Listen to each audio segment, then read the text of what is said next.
Bienvenidos a su espacio de noticias. Se encuentra con nosotros el asambleísta nacional Carlos Viteri Gualinga, presidente de la Comisión de Biodiversidad de la Asamblea Nacional. Buenas tardes, bienvenido. Hola Jenny, un gran saludo a mis hermanos ecuatorianos y ecuatorianas, Alipunja. Sí, efectivamente es un placer estar acá con el ciudadano y pues quiero expresar un sentimiento de frustración y decepción, no con el gobierno, no con Ecuador, mi país, sino con la comunidad internacional, con aquellos países responsables del calentamiento global que no respondieron en una forma coherente, en una forma concreta con esta iniciativa tan importante para el mundo entero. Todos sabíamos al inicio que había esta otra opción, había el riesgo del plan B. Desde el inicio habían las dos posiciones, es decir, dejar el petróleo bajo tierra, pero condicionado al rol de la comunidad internacional. El rol de la comunidad internacional no respondió y hoy dolorosamente al gobierno le corresponde y pues a los ecuatorianos nos duele, pero sin embargo tenemos que avanzar.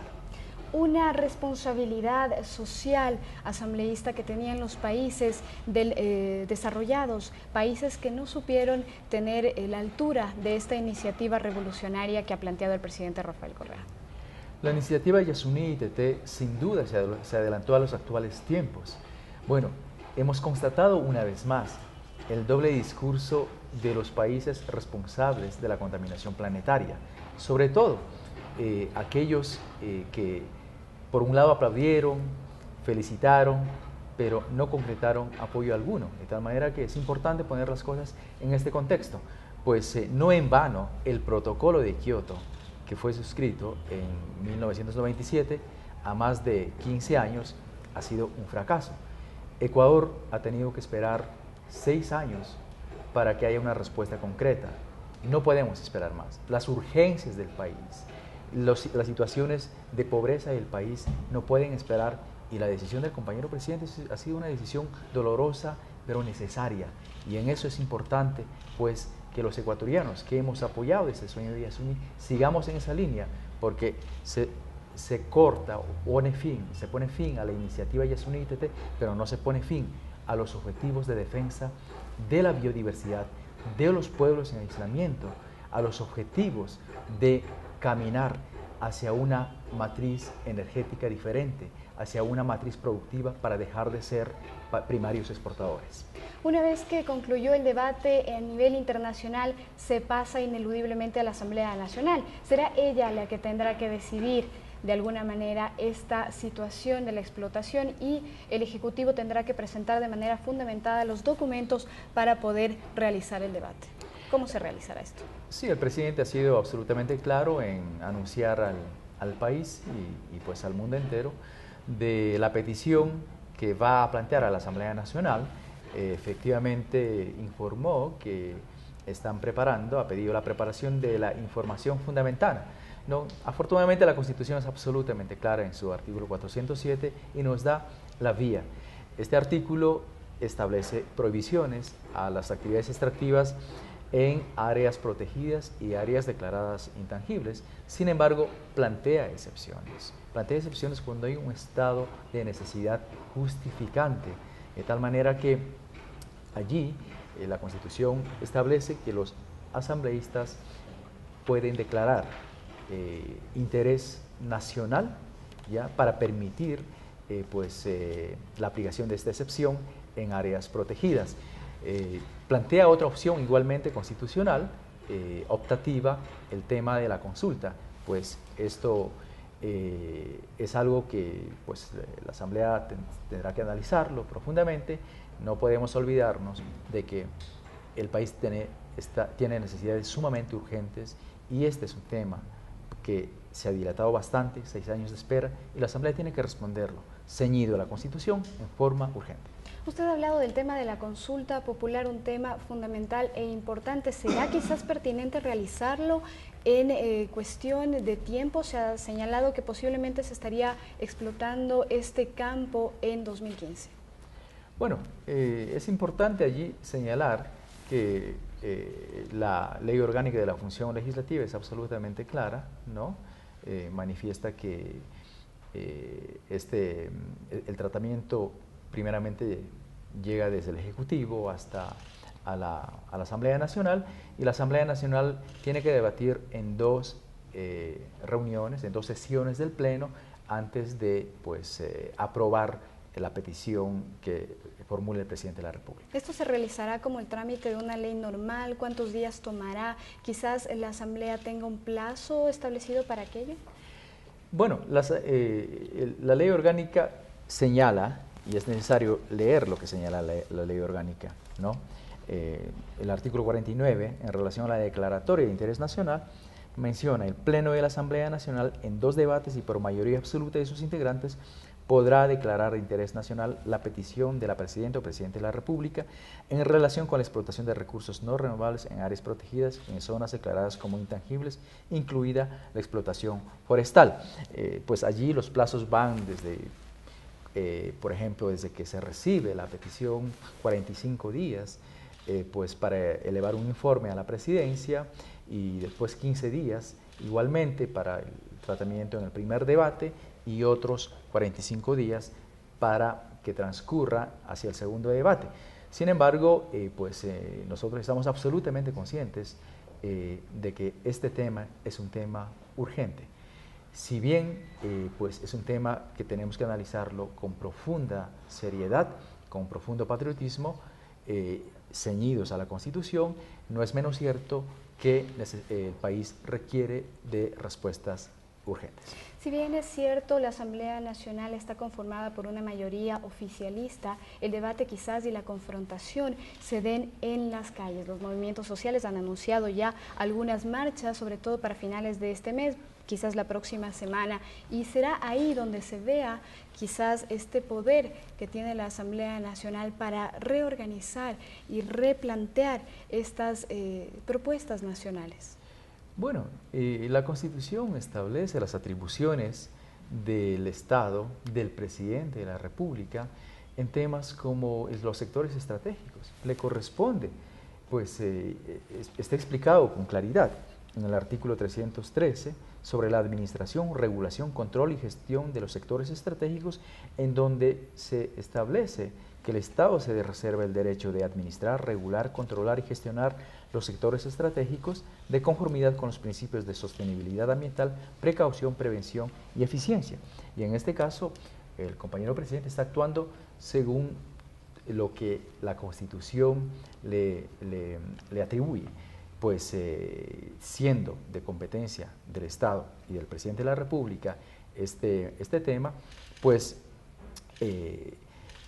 las distintas posiciones ciudadanas, inclusive aquellas que son críticas, pues son legítimas. Quiero decir, en una sociedad democrática, en un país democrático como el nuestro, todas las opiniones tienen cabida, ¿no? Y las puertas estarán abiertas. Las puertas están abiertas al diálogo constructivo, ¿no? Las puertas están abiertas, y sobre todo, pues existen los mecanismos, existen las instituciones para que los ciudadanos que tengan inconformidad con las decisiones del presidente, pues lo hagan saber. En la Constitución está planteado todos los procedimientos, de tal manera que esta Asamblea pues actuará conforme le ordena la Constitución. 18.000 millones de dólares que se pretenden recaudar con la explotación del Yasuni ITT, ¿que servirán para qué?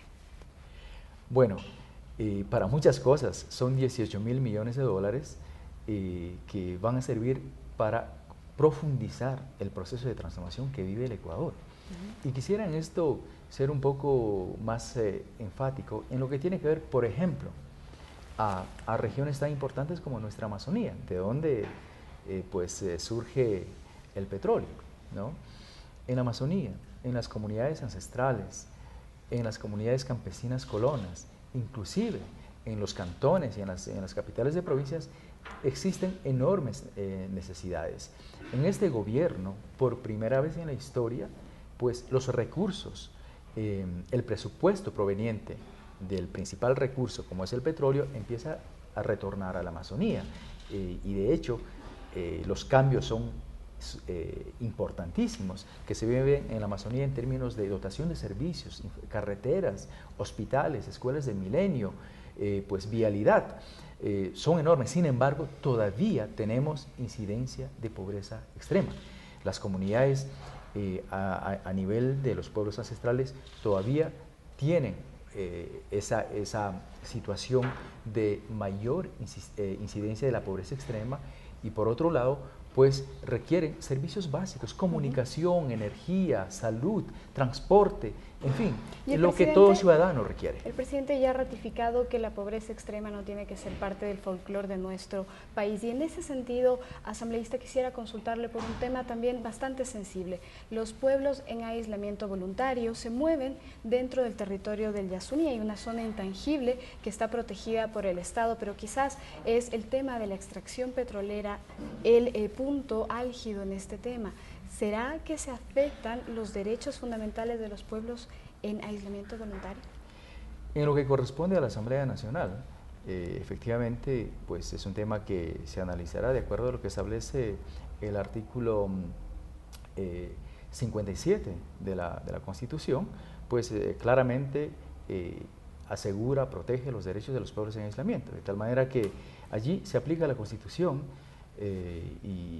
Y este gobierno ha dado muestras de que su política de protección es absolutamente concreta y va a continuar. Nosotros vamos a asegurar, conforme a lo que establece la Constitución, de que los derechos de los pueblos en aislamiento queden garantizados. Se ha hablado de veedurías ciudadanas para ser partícipes de que esta explotación se haga dentro de los parámetros de protección ambiental que requieren para evitar cualquier contaminación en el Parque Yasuní. ¿Está la Asamblea en condiciones o es parte de su conformación señalar este tipo de veedurías, cómo se conformarán, o esto es tarea del Ejecutivo?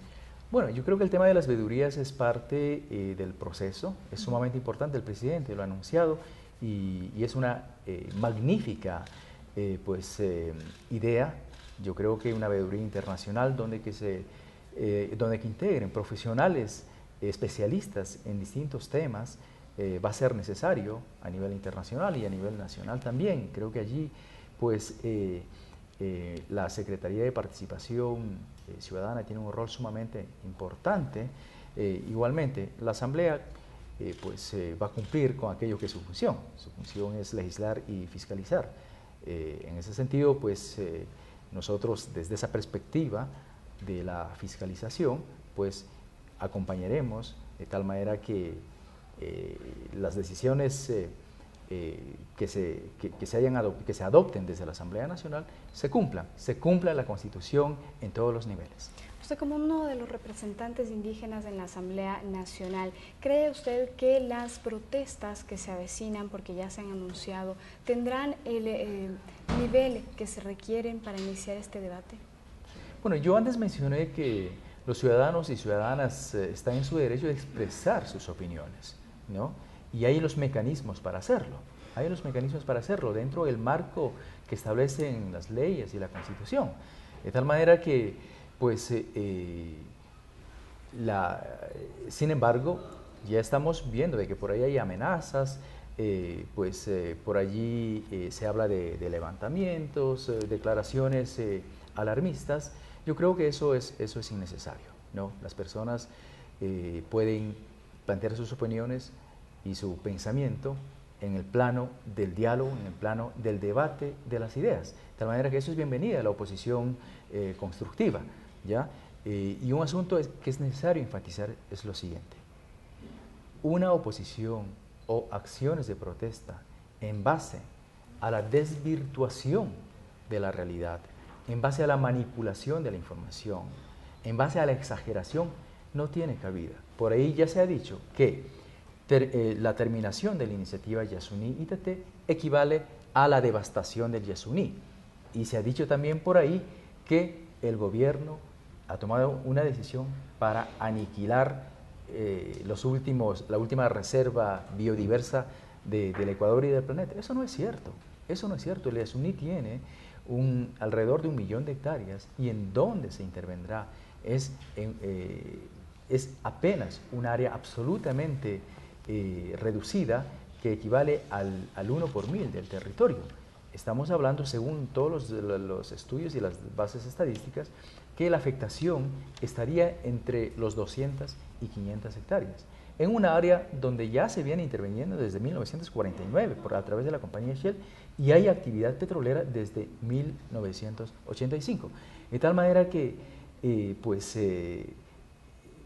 yo hago un comunicado a la serenidad y a los jóvenes, sobre todo, a los jóvenes, uno, que el sueño del Yasuní continúa, el Yasuní seguirá vivo, es el compromiso de este gobierno y así lo asegura nuestra Constitución, ¿ya? De tal manera que vamos a demostrar al mundo de que es posible usar responsablemente los recursos para combatir la pobreza y crear buen vivir, pero al mismo tiempo proteger aquello que es un patrimonio nacional y un bien de la humanidad, biodiversidad y las culturas. Agradecemos al asambleísta Carlos Viteri Hualinga por esta explicación de lo que vendrá en la Asamblea Nacional en este debate, una vez que se ha disuelto la iniciativa Yasuní ITT, que tan solo alcanzó a recaudar un 0.37% de la meta establecida, 18.000 millones de dólares que generará la exploración y la explotación de este petróleo, y esperamos que todo sea por el bien de la patria. Muchísimas gracias por acompañarnos.